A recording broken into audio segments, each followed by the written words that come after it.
Hello friend, स्वागत है आप सबका हमारे YouTube चैनल प्रयास ऑनलाइन स्टडी सेंटर पे।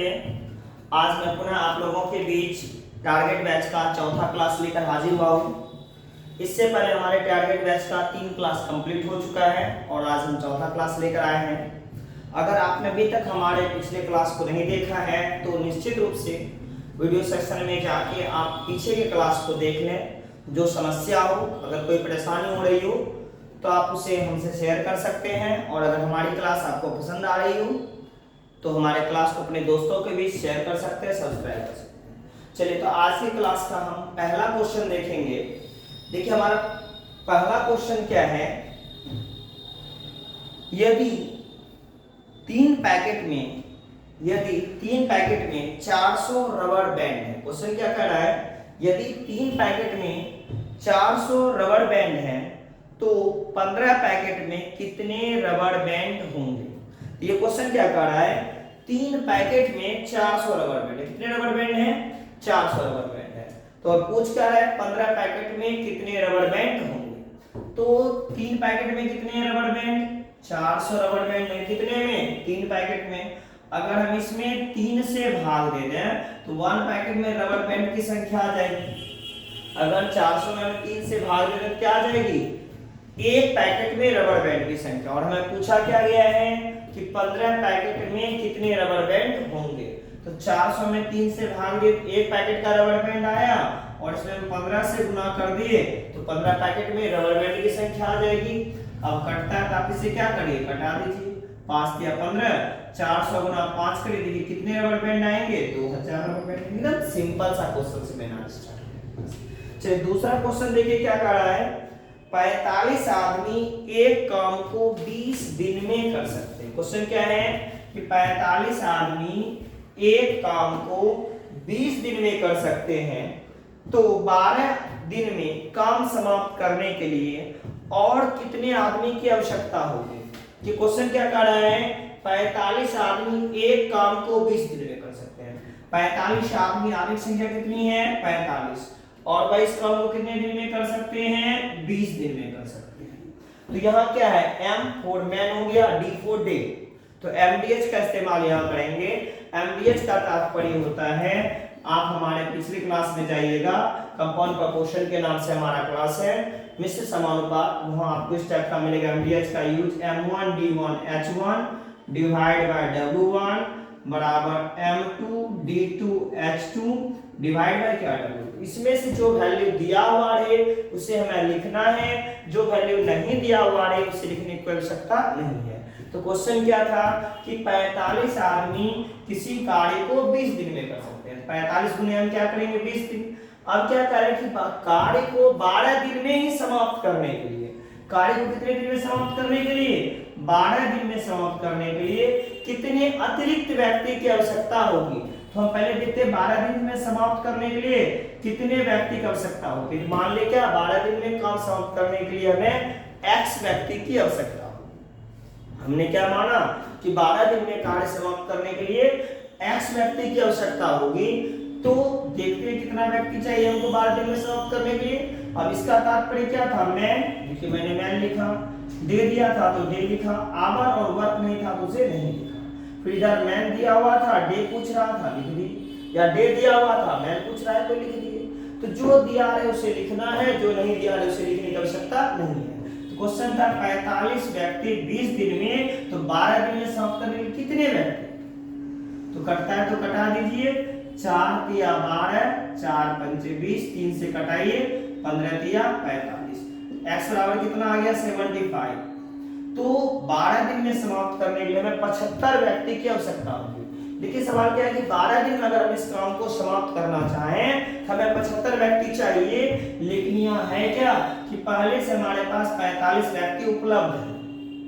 पहले से कितने व्यक्ति उपलब्ध हैं, 45। तो कितने अतिरिक्त व्यक्ति चाहिए। अगर 45 हमारे पास हैं तो अदर कितना चाहिए, 75 में से उपलब्ध व्यक्तियों की संख्या को हम क्या करेंगे, घटा देंगे। तो 75 में जब 45 को घटाएंगे तो हमें अतिरिक्त कितने व्यक्ति की चाहिए, 30 व्यक्ति चाहिए। तो अतिरिक्त व्यक्तियों की संख्या कितना आएगा, हमें कार्य पूरा करने के लिए 30 आएगा।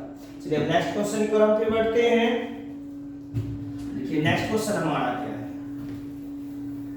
नेक्स्ट क्वेश्चन है 12 मशीन को कोई प्रिंट करने में 30 घंटे लगते हैं। क्वेश्चन क्या कह रहा है कि 12 मशीन को कोई काम प्रिंट करने में 30 घंटे लगते हैं, 16 मशीन उसी काम को प्रिंट करने में कितना समय लगेगा।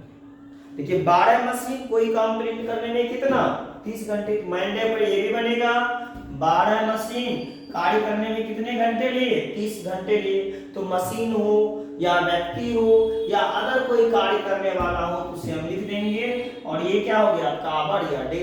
तो 12 मशीन 30 घंटे और फिर क्या पूछ रहा है 16 मशीन। 16 मशीन कितने घंटे नहीं पता तो हम क्या लिखेंगे x घंटे। 16 मशीन को कितना घंटे लगेगा x घंटे। अब अगर ये कट रहा है तो कटा देते हैं 4 तिया 12 4 चौका 16। फिर 2 से कट रहा है 2 दूनी 4 15 दूनी 30। x बराबर हमारा हो गया 15 गुना 3 45। अब ये 2 बराबर किस तरफ है इस तरफ आएगा, किसमें बदल जाएगा डिवाइड में। अर्थात कितना हो गया 45 बटा 2 अर्थात क्या 22.1/2 घंटे। 22.1/2 घंटे या आप इसे बोल सकते हैं 22.5 घंटे। कितने घंटे लगेंगे 22.5 घंटे लगेंगे इस कार्य को समाप्त करने। चलिए अब नेक्स्ट क्वेश्चन देखिए हमारा सरलीकरण चैप्टर का क्वेश्चन है। ये तो आपका एमडीएस टाइप का सवाल था। फिर हम दूसरे आज का क्लास में पहले बता दूं आपको कि 2-3 चैप्टर को हम टच करेंगे। कुछ आपका मिश्र समानुपात का क्वेश्चन रहेगा, कुछ आपका सरलीकरण चैप्टर का क्वेश्चन रहेगा, कुछ एवरेज का रहेगा और कुछ एज रिलेशन का क्वेश्चन रहेगा। यानी हम जो आपको बता रहे हैं अभी 2 से 3 चैप्टर पर डे मिक्सअप बता रहे हैं।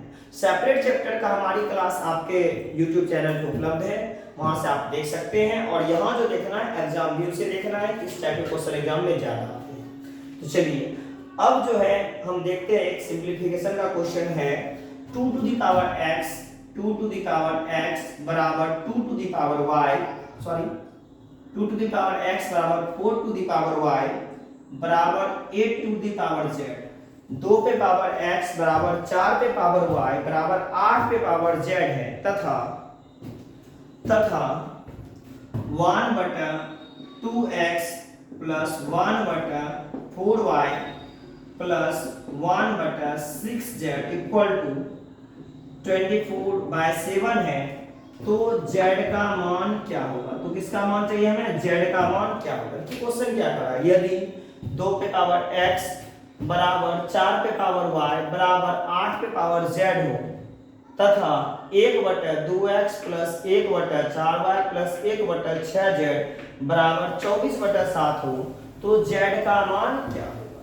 चलिए हम इस स्टेप को पहले देखते हैं। हमारे पास क्या था 2 to the power x equal to 4 to the power x बराबर 8 to the power z। हम तीनों के बेस को समान करते हैं। हम इसे 2 to the power x बराबर 2 to the power 2y लिख सकते हैं। क्यों लिख सकते हैं तो देखिए 2 गुने 2 पे पावर क्या है y है। थोड़ा सा और स्टेप तोड़ दिए 2 गुने 2 पे पावर क्या है z है। चलिए इसे हम क्या लिख सकते हैं फिर 2 to the power x बराबर 1 2 पावर 2y बराबर 2 पावर 1 2 3 3z आपस में बराबर। जब तीनों ये बराबर है तो ये भी आपस में क्या होगा बराबर। क्या बराबर हुआ x बराबर 2y बराबर किसका 3z। इस वैल्यू को हमने निकाल लिया। अब इस वैल्यू को हम यहाँ पुट करेंगे। ऐसे पुट करेंगे देखिए 1/2x plus 1/4y plus 1/6z बराबर क्या दिया हुआ है 24/7। हमें वैल्यू किसका चाहिए z का। और ये जो टर्म दिए हैं उसे हम z में परिवर्तित करेंगे। तो 1/2x देखिए x बराबर क्या है 3z का। x बराबर 3z है, x बराबर क्या है 3z। तो 2x बराबर क्या हो जाएगा यदि x बराबर 3z का तो 2x बराबर कितना 6z का। इधर अगर 2 से गुना हुआ इस तरफ भी 2 से गुना करेंगे तो क्या लिखेंगे 2x की जगह पे 6z प्लस 1/4y देखिए 4y 2y जो है हमारा 3z के बराबर। 2y किसके बराबर 3z के तो 4y 2 दूनी 4 3 दूनी 6। ये भी किसके बराबर होगा 6z का प्लस 1 बटे कितना 6z बराबर क्या 24/7। चलिए अब देखिए यहाँ क्या 6z है। एलसीएम लेंगे तो क्या आ जाएगा 6z में 6z से भाग दीजिएगा 1। यहाँ भी सेम कंडीशन है, यहाँ भी सेम कंडीशन बराबर 24/7। 1 + 1 + 1 क्या हो जाएगा 3/6z बराबर 24/7। 3 से कटता है तो कटा दीजिए, अर्थात हम क्या बोल सकते हैं 8 गुने 6 48 z इक्वल टू 7, इसलिए z बराबर 7/48। एकदम आसानी से सॉल्व, देखिए स्टेप बाय स्टेप अगर आप देखिएगा तो सवाल आसानी से आपका क्या हो जाएगा, सॉल्व हो जाएगा।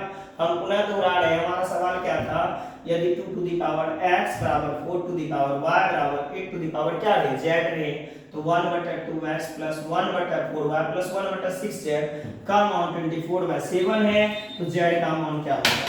हम क्या करेंगे यहाँ 2 to the power x and 4 to the power y and 6 to the power z इसे लिखा और इसके पावर को आपस में इक्वल कर लेते। x बराबर 2y 3z में आया और यहाँ जो वैल्यू था इस वैल्यू को हम सिर्फ z में चेंज कर दिए और z के वैल्यू को निकाल दिए। चलिए नेक्स्ट सवाल की ओर फिर हम बढ़ेंगे, सिंपलीफिकेशन का है, एक और क्वेश्चन देखेंगे। आज की क्लास में आपको simplification, compound proportion, age relation, average ये सारे चैप्टर का क्वेश्चन मिल रहा है। चलिए हमारा क्वेश्चन है यदि 1/30 plus 1/42 plus 1/56 plus 1/72 plus 1/90 plus 1/110 equal to what. अब देखिए इतना बड़ा अगर आप जोड़ देखिए तो लगता है बहुत बड़ा जोड़ हमको करना है। जब कभी भी इस टाइप का जोड़ आपको एग्जाम में दिख जाए, ऐड करने के लिए इस तरह का दिख जाए, आप देखिए क्या ये जो 38 किसी दो सम संख्या का गुणनखंड है, तो देखिए हम इसे लिख सकते हैं 1/5 मल्टीप्लाई 6 5 गुने 6 30, फिर इसे लिख सकते हैं 1/6 गुने 7, फिर इसे लिख सकते हैं 1/7 गुने 8। अगर 8 है तो आप एक दो स्टेप लिखिए, दो स्टेप के बाद ज्यादा लिखने की आवश्यकता नहीं है, फिर डॉट डॉट डॉट दे दीजिए। इस स्टेप के भी आपको जरूरत नहीं पड़ेगी, सिर्फ दो स्टेप को तोड़ना है और फिर लास्ट स्टेप को लिखिए 1/10 मल्टीप्लाई क्या 11। अब देखिए 1/5 × 6 है, हम इसे लिख सकते हैं 1/5 माइनस 1/6। क्या लिखिए 1/5 माइनस 1/6 कहिएगा, इसको इस तरह कैसे लिख सकते हैं, देखिए 5 और 6 का एलसीएम लेंगे, 5 गुने 6 होगा, इसमें 5 से भाग देंगे तो 6 बचेगा, 6 से भाग देंगे तो 5 बचेगा, बीच में माइनस का चिन्ह है, 6 में से 5 घटाएंगे बचेगा 1/5 गुना 6 अर्थात 1/30। देखिए जिस स्टेप से चले हम उसी स्टेप पे पहुंच जाएंगे। तो जब इस टाइप का सवाल है तो आपको क्या करना है, सिर्फ एक बार इस स्टेप को तोड़ना है। अब 1/5 माइनस 1/6 आया, फिर इस बार आएगा 1/6, देखिए सेकंड वाला माइनस में आएगा 1/7 डॉट डॉट डॉट देते चलिए, फिर हो जाएगा 1/10 माइनस 1/11। 1/10 माइनस क्या हो जाएगा 1/11, तो 1/10 into 1/11 हो जाएगा। तो जो प्लस माइनस में उसे काट दिए, देखिए कौन सा स्टेप कट गया, ये वाला स्टेप आपका कट रहा है, फर्स्ट स्टेप आपका कट रहा है, फर्स्ट वाला कट रहा है, यहाँ दो स्टेप का 5 और 6 का, पहला वाला बच गया, सेकंड वाला कट गया।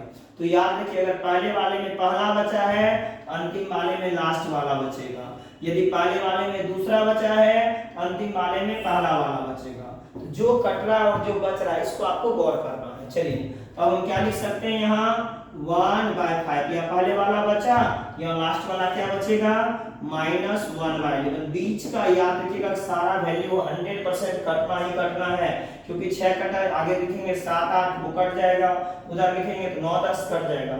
तो अगर पहले वाले का फर्स्ट बचा तो अंतिम वाले का लास्ट बचेगा, यदि पहले वाले का सेकंड बचा तो अंतिम वाले का फर्स्ट, यानी अपोजिट बचेगा। चलिए क्या लिखेंगे 1/5 माइनस 1/11, 11 और 5 का एलसीएम लेंगे कितना हो जाएगा 55।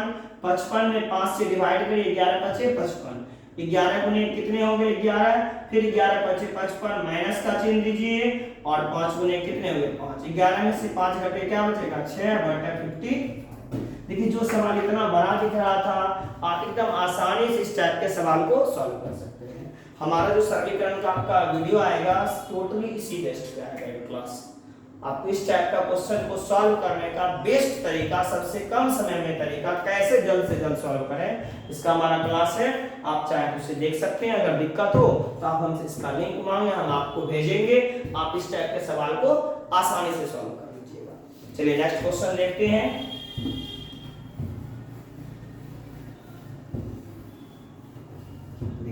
नेक्स्ट क्वेश्चन है प्रथम 5 अभाज्य संख्याओं का औसत क्या है। क्वेश्चन क्या है, फर्स्ट 5 प्राइम नंबर का एवरेज क्या होगा। क्वेश्चन क्या कर रहा है, प्रथम 5 अभाज्य संख्याओं का औसत क्या होगा। अभाज्य संख्या के बारे में मैंने फर्स्ट क्लास में डिस्कस किया था कि वैसी संख्या जिसमें एक और स्वयं के अलावे किसी अन्य से भाग ना लगे उसे हम अभाज्य संख्या कहते हैं। ठीक, तो यहाँ देखेंगे अभाज्य संख्या कौन कौन सी है। पहली अभाज्य संख्या क्या है, 2, दूसरी अभाज्य संख्या 3, फिर 5, फिर 7 और 11। तो फर्स्ट 5 प्राइम नंबर क्या हो गया, 2, 3, 5, 7, 11 का एवरेज पूछा है। प्रथम 5 अभाज्य संख्याओं का औसत क्या होगा। तो जो संख्या 5 है औसत बराबर क्या होता है, sum of total divide by number of total. दी गई संख्याओं का कुल योग बटा संख्याओं की संख्या। यहाँ 5 अभाज्य संख्या जो दिया गया है इनका हम क्या करेंगे, कुल योग करेंगे। और संख्या कितनी है, 1, 2, 3, 4, 5, 5 से क्या करेंगे, डिवाइड करेंगे। अब ऐड करिए, 2, 3, 2, 5, 5, 10, 10, 7, 17, 17 और 11 को जोड़ दीजिए 28, 28 बटे कितना हो जाएगा 5, 28 बटा 5 आ गया। अब इसमें भाग दे दीजिए, 28 दूनी 56, 5.67 का आंसर आ गया। तो क्वेश्चन हमारा क्या था, प्रथम 5 अभाज्य संख्याओं का औसत क्या होगा। प्रथम 5 अभाज्य संख्या का औसत हमने क्या निकाला, 5.6। चलिए नेक्स्ट क्वेश्चन है हमारा 50 संख्याओं का औसत 38 है। देखिए क्वेश्चन क्या कर रहा है, 50 संख्याओं का औसत 38 है। यदि इनमें से दो संख्या 45 तथा 55 को छोड़ दिया जाए तो शेष संख्या का औसत क्या होगा। देखिए मैं क्या कर रहा था, 50 संख्याओं का औसत कितना है, 38 है। तो 50 संख्या नंबर कितने थे, 50, एवरेज कितना है 38। और क्या क्या रहा, यदि इनमें से दो संख्या किसको किसको छोड़ दिया जाए, 45 और 55 को छोड़ दिया जाए तब इन संख्याओं का औसत क्या होगा। तो संख्या कितना 50, औसत आपका दिया हुआ है 38। चलिए कोई दिक्कत नहीं है। 9 50 संख्या का औसत 38 है, हमको न्यू एवरेज चाहिए। तो जितने संख्या का औसत दिया उसका सम ऑफ टोटल कर लीजिए। 50 संख्या का औसत 38 था, हम क्या लिखे 50 गुना 38। अब इनमें से जो संख्या छोड़ने के लिए कह रहा है उस संख्या को घटा लेंगे या यूं कहें वहां से हटा लेंगे। किसको किसको छोड़ने के लिए कह रहा था, 45 और 55 को। अब एक बात बताइए, हमारे पास पहले 50 संख्या थी, इसमें से दो संख्या एक 45 और दूसरा 55 को हटा लिए। तो 50 संख्या में से दो संख्या हटा लेने के बाद हमारे पास कुल संख्या कितनी बचेगी, 48, 48 संख्या बचेगी। तो 48 से हम यहाँ क्या करेंगे, 48 से डिवाइड कर देंगे। चलिए अगर तीन संख्या हटाने का था तो तीनों का आपस में जोड़ लेते, 50 में 3 घटाते 47 से डिवाइड कर देते। चलिए तो 50 गुने 38 करिए क्या हो जाएगा 1900 और 45 और 55 को जोड़ दीजिए, ये हो गया 100 बटे कितना 48। 1900 में से आप 100 घटाइए, ये हो जाएगा 1800 बटे कितना 48। अब अगर ये कट रहा है इसे आप क्या करिएगा, कटाइए। देखिए किस संख्या से कटता है, हम 12 से कटा रहे हैं, 12 का 48 और ये कितना बार में कटेगा 150 बार में। फिर 2 दूनी 4, 75 गुने 150 अर्थात 75/2। इसका न्यू एवरेज क्या हो जाएगा 37.5। हमारा क्वेश्चन था कि 50 संख्याओं का औसत 38 है, यदि इनमें से दो संख्या 45 और 55 को हटा लिया जाए तो शेष संख्या का औसत क्या होगा। तो 50 संख्या औसत 38, 50 संख्या का औसत कितना दिया हुआ था 38 दिया हुआ था। इनमें से हम क्या किए, जो दो संख्या था उसको हम हटा दिए, जो दो संख्या था उसे हम क्या किए हटा दिए। किसको हटाए, 45 और 55 को। 45 55 हटाने के बाद हमारे पास संख्या कितनी बच गई, 48 संख्या बच गई। तो दो संख्या हटाए तो बच गई संख्या कितनी 48। तो हम क्या किए, इनको आपस में ऐड किए, इनको मल्टीप्लाई किए और इन दोनों को ऐड करके हमने क्या किया घटाया। घटाने के बाद जो आया उसमें 48 से डिवाइड किए, क्योंकि 50 में दो संख्या हटा, संख्या क्या बचा 48 और न्यू एवरेज क्या आया 37.5। अब नेक्स्ट क्वेश्चन की ओर बढ़ते हैं। नेक्स्ट क्वेश्चन हमारा है, एक कार चालक किसी स्थान से दूसरे स्थान तक 30 किलोमीटर प्रति घंटे की गति से जाकर, देखिए एक कार चालक स्थान ए से लेके मान लीजिए स्थान बी तक, पहले स्थान से दूसरे स्थान तक जो वो जाता है उसकी चाल है 30 किलोमीटर प्रति घंटा, जाकर तुरंत 20 किलोमीटर प्रति घंटे की गति से वापस जाता है। यहां से यहां तक 30 किलोमीटर घंटे की गति से जाता है और यहां से यहां वापस तुरंत 20 किलोमीटर प्रति घंटे की गति से हो जाता है। मान लीजिए आप क्या किए, भागलपुर से सुल्तानगंज गए और सुल्तानगंज से तुरंत क्या किए, भागलपुर वापस चले आए। तो जाने के टाइम जो आपका स्पीड था वह 30 किलोमीटर प्रति घंटा था, लेकिन आने के वक्त थोड़ी लग रहा है मौज में चल रहे हैं 20 किलोमीटर प्रति घंटे की स्पीड से वापस है। यदि दोनों स्थानों के बीच की दूरी ए से बी के बीच की दूरी 60 किलोमीटर है तो कार की औसत गति क्या है। क्वेश्चन क्या कह रहा है कि एक कार चालक एक निश्चित दूरी 30 किलोमीटर प्रति घंटे की गति से जाकर पुनः वापस 20 किलोमीटर प्रति घंटे की गति से आ जाता है। यदि दोनों स्थान के बीच की दूरी 60 किलोमीटर है तो कार की औसत चाल। देखिए यदि दूरी बराबर रहे, यदि दूरी क्या रहे, बराबर रहे, यानी एक निश्चित दूरी तक जाया जाए पुनः उस दूरी को वापस आकर तय कर लिया जाए, यानी एक बार गए और पुनः वापस क्या उस दूरी को वापस आकर तय कर लिए। तो दूरी जब बराबर रहे तो एवरेज स्पीड औसत चाल बराबर देखिए क्या हो जाता है एवरेज स्पीड। औसत चाल बराबर हमारा फॉर्मूला क्या होता है 2 × S1 × S2 बटा S1 प्लस क्या S2, S1 प्लस क्या S2। चलिए यहाँ क्या हो जाएगा 2 S1 S2 है, 2 S1 की जगह पे क्या लिखना है हमको 30 और S2 की जगह पर क्या लिखना है 20 और 30 20 का जोड़ क्या हो जाएगा 30 जोड़ 20 50। ये जीरो कट गए 6 पंचे 30, 6 दूनी 12 दूनी 24 किलोमीटर प्रति। तो ये जो हमारा है सवाल कि औसत चाल कार की क्या होगी, इस कार की औसत चाल जो होगी 24 किलोमीटर प्रति घंटा होगी। वैसे मैं बता दूं औसत का आपको हमारे पास 5 से 6 क्लास अवेलेबल है। ये जो औसत का आप देख रहे हैं पूरा फुल क्लास 5 से 6 आपको हमारे चैनल पे उपलब्ध मिल जाएगा। यहाँ हम सिर्फ हाईलाइट यानी जो लाइट में क्वेश्चन है जो बार बार पूछा जा रहा है उस क्वेश्चन को हम बार बार बोलने बता रहे हैं। अगर आपको डीप क्लास करना है एवरेज का तो आप YouTube पे जाइए, हमारे पिछले सेक्शन में एवरेज का देखिए टोटल डिटेल से क्लास है। अगर आप CGL तक की तैयारी करते हैं तो वहां तक का आपको क्वेश्चन का सॉल्यूशन वहां मिल जाएगा, जो प्रीवियस ईयर क्वेश्चन है उनका सॉल्यूशन आपको मिल जाएगा। चलिए और फिर उससे ज्यादा चाहते हैं तो हमारा ऑफलाइन क्लास उपलब्ध रहता है, आप ऑफलाइन क्लास में आके जुड़ के डिटेल सॉल्यूशन में भी जानकारी प्राप्त कर सकते हैं, क्लास देख सकते हैं, समझ सकते हैं, कोई समस्या हो तो पूछ सकते हैं। चलिए तो कार की औसत चाल कितनी निकल गई 24 किलोमीटर प्रति घंटा।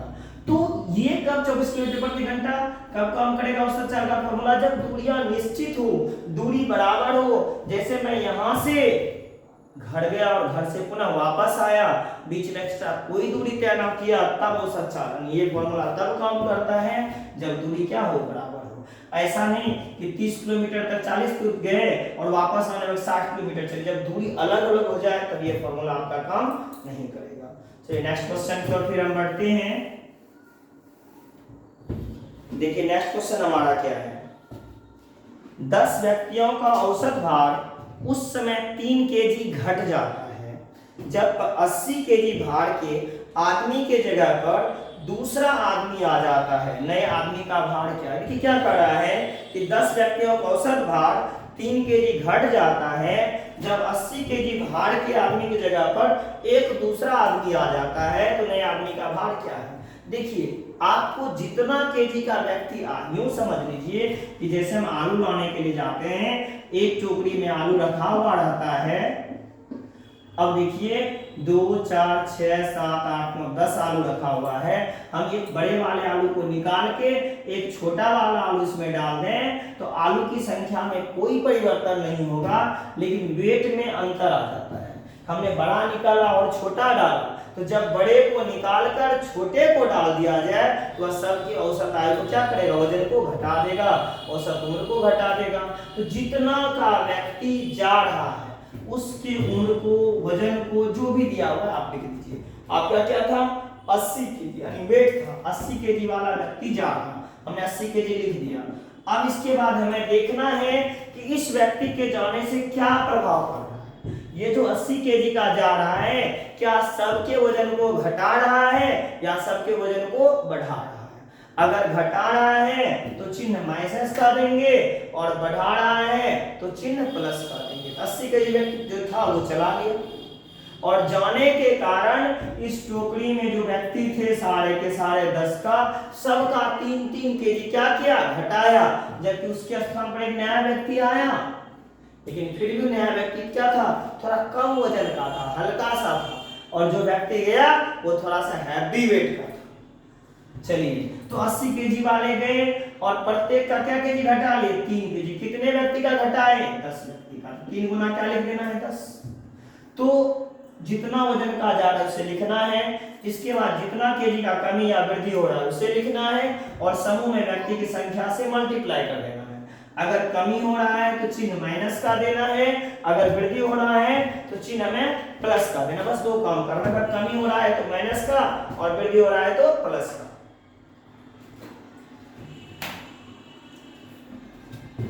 अब देखिए क्या हो जाएगा, 80 माइनस 10 गुने 3 30।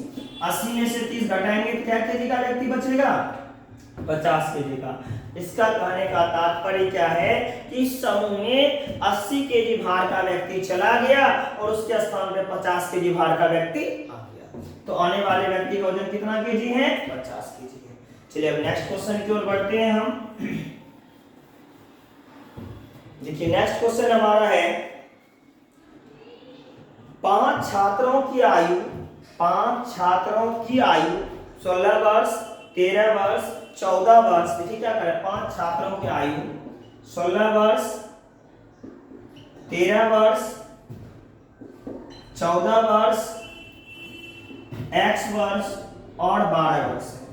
यदि उनकी औसत आयु 14 वर्ष है तो x का मान क्या है। देखिए क्या कर रहा है, 5 छात्रों की आयु जो है वह क्या है, 16 वर्ष, 13 वर्ष, 14 वर्ष, x वर्ष और 12 वर्ष। कितना कितना है, 16, 13, 14, x और 12। और इनकी औसत, औसत बराबर क्या, दी गई संख्याओं का कुल योग बटा संख्याओं की संख्या। 1 2 3 4 5, तो डिवाइड किससे करेंगे, 5 से। जो किसका औसत क्या दिया हुआ है, 14 वर्ष के बराबर है। बराबर क्या लिख देंगे हम, 14। तो 16, 13, 14, 12 को जोड़ेंगे, 2 4 2 6, 6 3 9, 9 6 15, 15 का क्या लिखेंगे, 5। फिर क्या बचा, 1 1 2 3 4 5। चलिए क्या किए हम, सबको आपस में जोड़ दिए। पहले 2 4 2 6, 6 3 9, 9 6 15, 5 के लिए 1 1 के था 2 और 2 1 3, 3 1 4, 4 1 5, 5 और इसके बराबर क्या, 55 हो गया, प्लस क्या लिखेंगे, x बराबर 14 गुना 5, 14 5 70। अब इसलिए हम क्या लिखेंगे, x बराबर 70, 55 प्लस में है, इधर आएगा किस में हो जाएगा, माइनस में। तो 70 माइनस क्या, 55। तो 70 में से 55 घटा देंगे, तो 70 में 55 घटाएंगे क्या बचेगा, 15 वर्ष। x का वैल्यू क्या आ गया, 15 वर्ष। चलिए और फिर नेक्स्ट क्वेश्चन की ओर हम फिर बढ़ते हैं। देखिए नेक्स्ट क्वेश्चन है हमारा, एक कक्षा के 15 छात्रों का औसत उम्र, एक कक्षा के 15 छात्रों का औसत उम्र 16 वर्ष है। क्वेश्चन है हमारा, एक कक्षा के 15 छात्रों का औसत उम्र 16 वर्ष है। यदि शिक्षक के उम्र को भी सम्मिलित कर लिया जाए तो औसत उम्र में 1 वर्ष की वृद्धि हो जाती है। बताएं कि शिक्षक का उम्र क्या है। देखिए क्वेश्चन क्या कर रहा है, एक कक्षा के 15 छात्र, एक कक्षा में कुल कितना छात्र है, 15। एक कक्षा के 15 छात्रों का औसत उम्र, एवरेज उम्र कितना है, 16 वर्ष। यदि शिक्षक के उम्र को भी क्या किया जाए, सम्मिलित कर लिया जाए, औसत उम्र में 1 वर्ष की वृद्धि हो जाती है। बताएं कि शिक्षक का उम्र क्या है। तो देखिए क्वेश्चन था 15 स्टूडेंट, एवरेज 16, तो टोटल निकालेंगे तो क्या हो जाएगा, 15 गुना क्या, 16। 16 गुना 15 कर दीजिए, कितना हो जाएगा, 240। तो 15 छात्र अगर 16 की दर से औसत रख रहा है तो टोटल उम्र कितना हो जाएगा, 240 वर्ष। अब हमें आगे क्या करा, यदि शिक्षक की उम्र को भी सम्मिलित कर लिया जाए, मतलब अब स्टूडेंट और टीचर सम्मिलित हो जाए तो 15 स्टूडेंट प्लस 1 टीचर, कुल व्यक्ति कितने हो गए 16। और औसत जो है, इस औसत में 1 वर्ष की वृद्धि हो जाएगी, तो 16 वर्ष था, 1 वर्ष का वृद्धि हुआ तो 16 प्लस 1 कितने हो गए 17। तो इसका टोटल कितना हो जाएगा, कुल हो जाएगा 16 गुने क्या करेंगे 17, 16 गुने कितने हो जाएंगे 17। अब दोनों को आपको क्या करना है, मल्टीप्लाई कर देना है। मल्टीप्लाई करिए, 16 के टेबल को 7 बार पढ़ना है। 16 के टेबल को 7 बार पढ़ेंगे तो आ जाएगा 112, 112 क्या लिख देंगे 2, फिर क्या बच गया 11। 16 गुना 1 16, 16 11 27। तो कुल कितना हो गया 272। कुल कितना वर्ष का हो गया 272 वर्ष। अब देखिए इसमें क्या है, स्टूडेंट प्लस टीचर है, और इसमें क्या है सिर्फ और सिर्फ स्टूडेंट है। तो हमें टीचर का निकालना हो तो हम क्या करेंगे, स्टूडेंट और टीचर के एज में से स्टूडेंट के एज को क्या करेंगे घटाएंगे। तो टीचर का एज स्टूडेंट और टीचर का कितना है 272, और सिर्फ स्टूडेंट का कितना है 240। तो 272 में अगर 240 को घटाएंगे तो हमारे पास क्या आएगा 32। तो शिक्षक का उम्र कितना है 32 वर्ष।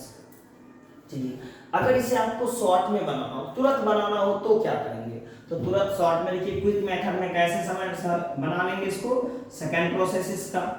तो जितना औसत दिया हुआ है, कितना छात्र क्या करा था, एक कक्षा के 15 छात्रों का औसत 16 वर्ष है, हम औसत को लिख देंगे।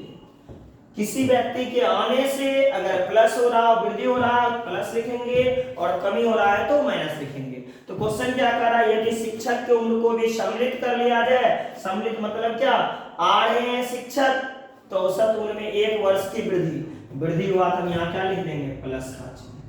कितने व्यक्ति का वृद्धि हुआ भाई, 15 स्टूडेंट हैं और 1 टीचर है, टीचर का भी वृद्धि हुआ, सारे व्यक्ति का वृद्धि, 15 स्टूडेंट प्लस 1 टीचर, कितने की वृद्धि हो रही है 1 की, तो जितने की वृद्धि है उससे मल्टीप्लाई। 16 15 1 16 गुना 1 16, 16 16 कितने हो गए 32। तो जो सवाल इतना लंबा बन रहा था, अब एक लाइन में सवाल का सॉल्यूशन आपसे हो जाएगा। इसलिए हमने कहा अगर एवरेज में किसी भी प्रकार की परेशानी हो रही हो तो एवरेज का फुल सॉल्यूशन लगभग 8 क्लास हमारे यूट्यूब चैनल पर उपलब्ध है। आप उन 8 क्लास को करें, आपका एवरेज 100% आसानी से सॉल्व होगा। चलिए अब नेक्स्ट क्वेश्चन की ओर हम बढ़ते हैं।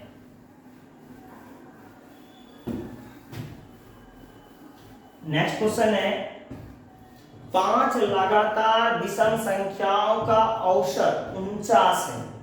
5 लगातार विषम संख्याओं का औसत 49 है, तो इनमें सबसे छोटी विषम संख्या कौन सी। देखिए एक और क्वेश्चन हम डाले हैं, 5 लगातार विषम संख्या ऑड नंबर का जो औसत है 49, 5 लगातार विषम संख्या का औसत क्या है 49 है, तो इनमें सबसे छोटी विषम संख्या कौन सी है।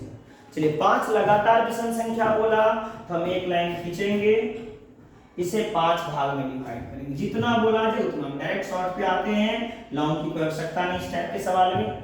5 बोला तो 5 करते, 4 बोलता तो 4 करते।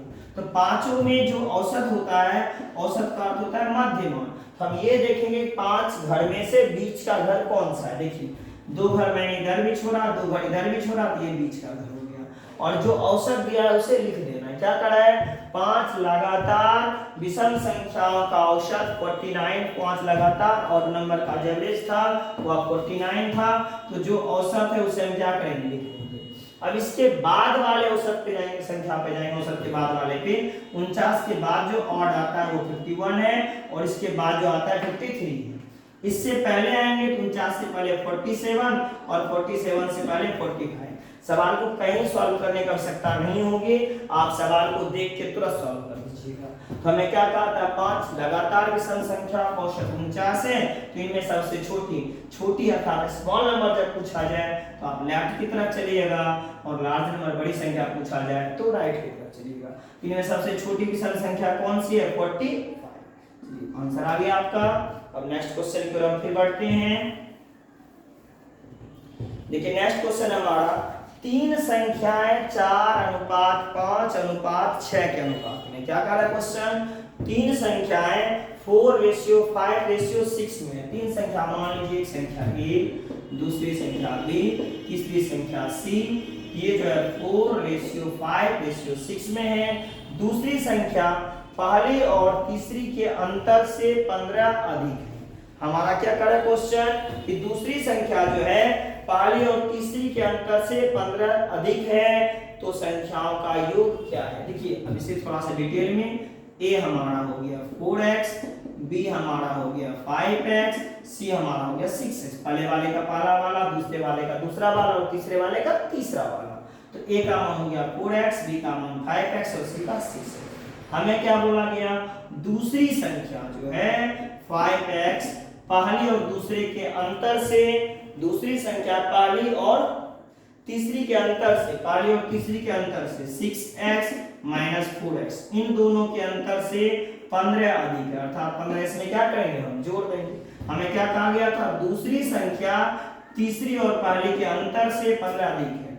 अब क्या करेंगे, 5x, ये क्वेश्चन के अनुसार से 5x, 6x में से 4x घटाएंगे क्या बचेगा 2x प्लस क्या 15, x को x की तरफ लिखना है, 5x माइनस 2x बराबर क्या 15, 5x में से 2x घटाएंगे क्या बचेगा 3x बराबर 15, 5 किया 15, इसलिए x बराबर क्या हो गया 5। अब देखिए a बराबर जो आया वह क्या आया, a बराबर 4x है, 4 गुने 5 20 हो गए, b बराबर हमारा 5x है, 5 गुने 5 25 हो गए, c बराबर हमारा 6x है, 6 इंटू 5 30 हो गए। तो संख्याओं का कुल योग पूछा है, a प्लस b प्लस क्या c, a plus b plus क्या c, तो a b c तीनों का योग 20 प्लस 25 प्लस 30, तीनों का योग कर दीजिए हो गया 75। ये हमारा आंसर। ये तो बाय प्रोसेस हुआ। अगर हमें शॉर्ट में बनाना है तो क्या करना है, हमें क्या कहा गया था, तीन संख्याएं a b c लिख दिए, 4:5:6 में है। यदि दूसरी संख्या पहली और तीसरी के अंतर से 15 अधिक है, अधिक और कम का अर्थ भी अंतर होता है, तो बताएं कि इन संख्याओं का योग क्या है। हमें क्या पूछा था, a plus b plus c। जो पूछा जाए वो सदैव ऊपर लिखिएगा, जो दिया हुआ रेशियो में वह नीचे लिखिएगा, वैल्यू से मल्टीप्लाई होगा। तो 4 5 4 9 6 कितने हो गए 15, 15 हमने ऊपर लिखा और हमें क्या दिया था 6 4 का योग 10, 10 में से 5 घटा देंगे क्या आएगा 5। और हमें क्या क्या था, इन दोनों के अंतर से 15 अधिक है, तो 6 4 का अंतर 2 और 2 को घटाएंगे किसमें 5 में, तो 6 4 का जो अंतर है वह कितना है 2, और फिर 5 का अधिक और कम का मतलब भी क्या होता है अंतर ही। हमें क्या कहा था, दूसरी जो है पहली और तीसरी के अंतर से 15 अधिक है, तो पहली और तीसरी का अंतर कितना 2, और फिर इन दोनों का अंतर कितना हो गया 3। यहाँ क्या लिख देंगे 3, अब गुना किससे कर देंगे, कितना हुआ था अंतर दिया हुआ था हमारे सवाल में 15 का दिया हुआ था 15 अधिक 15, ये 15 आपका इन तीनों का योग है, और ये 15 आपके सवाल में जो दिया गया है। 5 दिया 15, 15 गुना 5 कितने हो गए 75। तो एक लाइन में सवाल आपका सॉल्व हो जाएगा। चलिए नेक्स्ट सवाल की ओर बढ़ते हैं। हम रेशियो का भी क्लास डाले हुए हैं भाई, परेशान होने की बिल्कुल जरूरत नहीं है। आप हमारे यूट्यूब लिंक पे जाएं, रेशियो का बेसिक अध्ययन करें, फिर कोई परेशानी हो तो आप हमसे शेयर करें। चलिए नेक्स्ट क्वेश्चन है, दो संख्याओं में 3 और 5 का अनुपात है। क्या कह रहे हैं, दो संख्याओं में 3 और 5 का रेशियो, दो संख्या, एक संख्या माने a, दूसरा संख्या माने b, इनमें क्या है 3:5 का अनुपात है। यदि प्रत्येक में 10 जोड़ दिया जाए, तो उनमें 5 और 7 का अनुपात हो जाता है। यदि प्रत्येक में 10 जोड़ दिया जाए, अब देखिए a जो है कितना हो जाएगा, a बराबर 3x और b बराबर कितना 5x। अब क्या करें, प्रत्येक में 10 जोड़ दिया जाए, 3x में भी 10 जोड़ दें, 5x में भी 10 जोड़ दें, तो इनका अनुपात क्या हो जाता है 5:7, अर्थात 5:7 लिख दिए। हमें सवाल में कह रहा था कि दो संख्याएं 3:5 में हैं, यदि प्रत्येक में 10 जोड़ दिया जाए तो यह 5:7 में हो जाता है। हमने प्रत्येक में 10 जोड़ा, a में 3x था 10 जोड़ा, फिर 5x था यहाँ भी 10 जोड़ा, ये क्या हो जाएगा 5:7। ये प्रश्नानुसार है, को गुना करिए, 7 गुने 3 सत्तिया 21 माइनस 10 गुने 7 70, फिर 5 गुने 5 कितने हो गए 25x, और 10 प्लस 5 कितना हो गया 10 पचे 50, 10 गुने 5 दोनों को मल्टीप्लाई किए। अब देखिए x को हम x की तरफ ले जाएंगे, 21x था सॉरी, और इसके बाद 10 सत्ते 70 था, फिर 5 गुना x 25x था, और 10 पचे 50 था। 25x को किसके पास रहेगा x के पास, और अंक को अंक के पास, तो हमारे पास आ जाएगा 25x माइनस 20x बराबर 17 माइनस 50। 25x में से 21x को घटाइएगा, 4x बराबर 70 में 50 घटाया था आपको क्या आ गया 20, 4 पंचे 20, इसलिए x बराबर कितना आ गया 5। और हमें पूछ क्या रहा था, संख्या देखते हैं भाई, तो पूछ रहा था वे संख्याएं हैं, तो ये संख्याएं कौन सी है 3 और 5 है ना, तो a बराबर क्या है 3x, 3 गुने 5 अर्थात कितने होंगे 15, और b बराबर हमारा था 5x, 5 गुने 5 अर्थात कितने होंगे 25। तो ये आपका बेसिक मेथड, और अब हमारा अपना मेथड देखिए कैसे बनाना है। क्वेश्चन था दो संख्याएं a और b 3:5 में है, 3:5 लिख दिए। यदि प्रत्येक में 10 जोड़ दिया जाए, इसमें भी 10 जोड़ेंगे, इसमें भी 10 जोड़ेंगे, नाम तो a और b ही रहेगा, जो है वही रहेगा। प्रत्येक में 10 जोड़ दिए तो इनका अनुपात कितना हो गया 5:7। लिखिए सवाल, उसी सवाल को लिखिए। हमें क्या था, दो संख्याएं a और b 3:5 में है, 3:5 रखिए। यदि प्रत्येक में 10 जोड़ दिया जाए, प्रत्येक में 10 जोड़े, a और b जो है 5:7 हो जाएगा, 5:7 रखिए। अब हमें क्या देखना है, क्या रेशियो में एक समान वृद्धि कमी हो रहा है। 3 से 5, 5 से 7, देखिए 2 का, 3 से 5, 5 से 7, सेम डिफरेंस है कितने का 2 का। अगर सेम डिफरेंस हो तो ये मेथड काम करेगा। चलिए जो बता रहा हूं मैं, नहीं तो क्या अगर नहीं होगा तो फिर दूसरा मेथड है। चलिए a चाहिए, a कितना है 3, ये 3 का जब 3 से बढ़ के 5 अर्थात कितने का वृद्धि है 2, और बढ़ा कितना है 10, 5 गुने 3 15, और फिर b चाहिए, b का वैल्यू देखिए कितना है 5, पहले वाले का पहला वाला, दूसरे वाले का दूसरा वाला। अब मन में एक चीज और आ रहा होगा आपको, हमने नीचे वाला क्यों नहीं लिया, क्योंकि ये बढ़ने के बाद होता है। मूल संख्या मेरा रियल वाला ऊपर वाला है, वृद्धि के बाद पूछता संख्याएं क्या होगी तो नीचे का लेते, और पहले का पूछा था ऊपर का लिए हैं। चलिए 5 गुने 5 कितने होंगे 25, तो ये संख्या कितने कितने हैं 15 और 25। देखिए दोनों मेथड से आप सॉल्व कर रहे हैं। हम कोशिश करते हैं कि आपका बेस भी मजबूत हो और शॉर्ट जो आपका चाह है वो भी पूरा हो, ताकि एग्जाम में जो कम समय मिले उसमें कैसे जल्द से जल्द सॉल्व करें वो मेथड भी आप सीखें।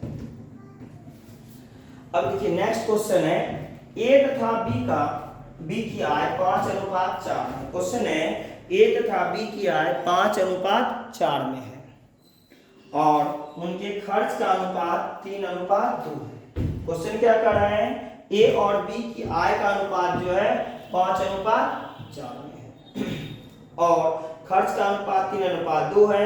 यदि प्रत्येक 800 रुपया बचाता है, यदि प्रत्येक कितना बचाता है 800 रुपया बचाता है, तो a की आय क्या है। अब देखिए सबसे पहले इनकम लिखते हैं।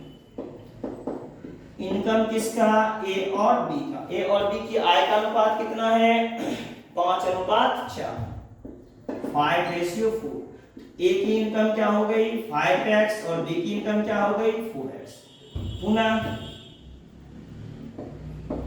a और b के जो खर्च के अनुपात है वह क्या है 3:2। इनके खर्च का जो रेशियो है वह क्या है 3:2। तो a का जो खर्च हो जाएगा वह 3y और b का जो खर्च हो जाएगा 2y। अब देखिए एक जगह x और एक जगह y क्यों रखी, क्योंकि खर्च का गुणनखंड अलग हो सकता है, आय का गुणनखंड अलग हो सकता है। अब कौन सा संख्या दोनों में गुना किया गया ये हमें नहीं पता, इसलिए दोनों में मैंने क्या किया अलग अलग संख्या रखा।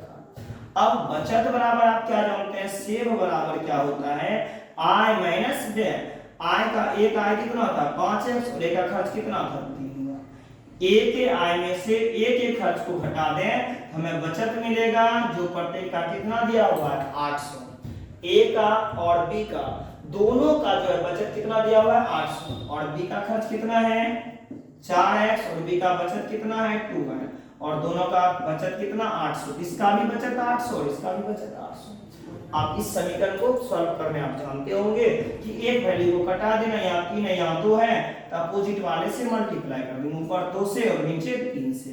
अब मल्टीप्लाई करेंगे क्या हो जाएगा, 5 गुने 10 10x माइनस 3 गुने 2 6y बराबर 8 गुने 2 1600। फिर इधर लिखेंगे 4 दिया 12x, ये आपका 10x है, माइनस 3 दूनी 6y बराबर 8 दिया 2400।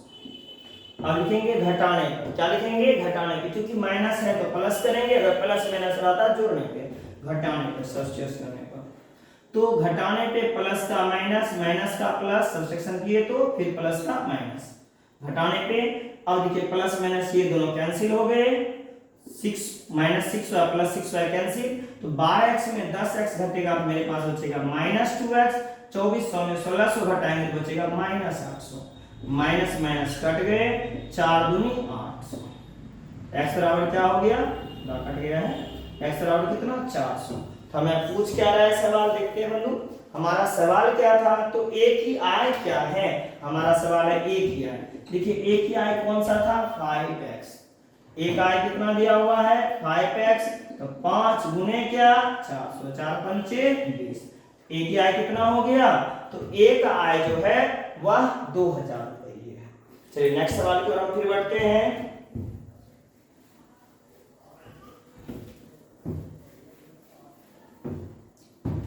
चलिए देखिए नेक्स्ट सवाल हमारा है, यदि 5 आम और 4 संतरे का वही मूल्य है, 5 आम और 4 संतरे का वही मूल्य है 5 मैंगो प्लस 4 ऑरेंज, 5 ऑरेंज है ये 40 नहीं करना है, 5 मैंगो और 4 ऑरेंज का वही मूल्य है जो 3 मैंगो प्लस 7 ऑरेंज का है, प्लस 7 ऑरेंज का है। तो आम और संतरे के मूल्य का अनुपात क्या है, तो आम और संतरे के मूल्य का अनुपात पूछा है, तो मैंगो को मैंगो के पास ले जाएंगे और ऑरेंज को ऑरेंज के पास ले जाएंगे। तो 5 mango minus 3 mango equal to 7 orange minus 4 orange. 5 mango में से 3 मैंगो घटाएंगे, 2 मैंगो 7 ऑरेंज में से 4 ऑरेंज को घटाएंगे तो 3 ऑरेंज, इस तरफ कर देंगे हो जाएगा मैंगो रेशियो ऑरेंज बराबर 3:2। कहने का तात्पर्य है कि आम और ऑरेंज के अर्थात संतरे के मूल्य का अनुपात क्या है, 3:2। नेक्स्ट सवाल पर फिर बढ़ेंगे हम। देखिए नेक्स्ट सवाल हमारा क्या है, सुधीर और प्रकाश की वर्तमान आयु का अनुपात 4:5 है। क्या कह रहा है, सुधीर और प्रकाश की वर्तमान आयु, एक सुधीर है दूसरा प्रकाश है, दोनों के आयु का अनुपात जो है वह 4:5 है। 7 वर्ष पहले, कितने वर्ष पहले, 7 वर्ष पहले, देखिए 7 वर्ष पहले, 7 वर्ष पहले कौन, सुधीर और प्रकाश ही होगा, बाद में रहता तो नीचे लिखते, पहले है तो ऊपर लिखिए। 7 वर्ष पहले उनकी आयु का अनुपात 3:4 था, 7 वर्ष पहले इनकी आयु का अनुपात कितना था, 3:4। तो प्रकाश की वर्तमान आयु, किसकी वर्तमान आयु, प्रकाश की। देखिए हमें क्या कर रहा है, सुधीर और प्रकाश की वर्तमान आयु का अनुपात 4:5, मैंने 4:5 लिख दिया। 7 वर्ष पहले, पहले बोला तो ऊपर गया, बाद में पता तो नीचे आ गया। इनके आयु का अनुपात कितना था, 3:4। अब हम देखेंगे क्या रेशियो में समान वृद्धि करनी है, 3 से 4 या 4 से 3, 5 से 4, 1 का डिफरेंस है, कितने का डिफरेंस है, 1 का, दोनों में सेम है तो काम करेगा मेथड जो भी तुरंत बताए थे। हमें प्रकाश की, ये प्रेजेंट वाला है और ये पास्ट वाला, तो हमें प्रेजेंट वाला चाहिए। प्रकाश प्रेजेंट में कितने का है, 5 का है, कब, जब रेशियो का डिफरेंस कितने का है, 1 का है, और वैल्यू आपका कितना था 7, 7 से क्या करिएगा मल्टीप्लाई, 7 गुने 5 कितने हो गए 35। तो वर्तमान में प्रकाश की आयु कितनी वर्ष है, 35 वर्ष है। तो वर्तमान में प्रकाश की आयु हमने निकाला 35 है। चलिए एज रिलेशन का ये सवाल था, एज रिलेशन का मेथड। चलिए एज रिलेशन का भी हमारा क्लास उपलब्ध है। देखिए हम बार-बार बताते हैं कितना चैप्टर, आपको जिस चैप्टर में समस्या हो रही है उसी चैप्टर का जाके क्लास कंप्लीट कर लीजिए, आपका मैथ कंप्लीटली सॉल्व हो जाएगा। चलिए लास्ट सवाल की तरफ बढ़ते हैं। एक थैले में 90 रुपये के सिक्के हैं। क्वेश्चन क्या कह रहा है, एक थैले में 90 रुपये के सिक्के हैं। यदि 50 पैसे, 25 पैसे और 10 पैसे, यदि क्या 50 पैसे, 25 पैसे और 10 पैसे के सिक्के 2:3:5 में, किसमें 2:3:5 में है, तो थैले में 25 पैसे के सिक्कों की संख्या, देखिए 50 पैसे के सिक्के की संख्या कितना हमारे पास 2x, 25 पैसे के सिक्कों की संख्या कितना है 3x और 10 पैसे के सिक्कों की संख्या क्या है 5x। ये हमें सिक्कों की संख्या है। जैसे अगर 50 पैसे का 2 सिक्का है अर्थात 1 रुपया है, जैसे 4 सिक्का है कितना रुपया है 4 में आप 2 से भाग देके देखते हैं कि 4 सिक्का है 2 से भाग दे 2 बार नहीं 2 रुपया है। तो सिक्के को रुपये में बदलने के लिए 50 पैसे के सिक्के को रुपये में बदलने के लिए किससे भाग होगा 2 से। अब 50 सिक्कों की संख्या में जैसे 2 से भाग दिए रुपया में बदल गया। 25 पैसे को रुपये में बदलने के लिए 4 से और 10 पैसे को बदलने के लिए 10 से। अब देखिए ये तीनों किसमें बदल गया रुपये में, और रुपये में इसका मूल्य कितना दिया हुआ है 90। एक कंफ्यूजन मन में रहता है ये डिवाइड क्यों किए। आप जान रहे हैं 1 रुपये के 1 कॉइंस 1 रुपया होता है, 50 पैसे के 2 कॉइंस 1 रुपया होता है, 25 पैसे के 4 कॉइंस 1 रुपया होता है और 20 पैसे के 5 कॉइंस 1 रुपया होता है और 10 पैसे के 10 कॉइंस 1 रुपया होता है और 5 पैसे के 20 कॉइंस 1 रुपया होता है। तो जब कभी भी हम रुपये में बदलेंगे तो डिवाइड करना है, सिक्के में बदलेंगे तो मल्टीप्लाई करना है। जैसे 50 पैसे को सिक्के में बदलेंगे तो 2 से गुना होगा, रुपये में बदलेंगे तो 2 से भाग होगा।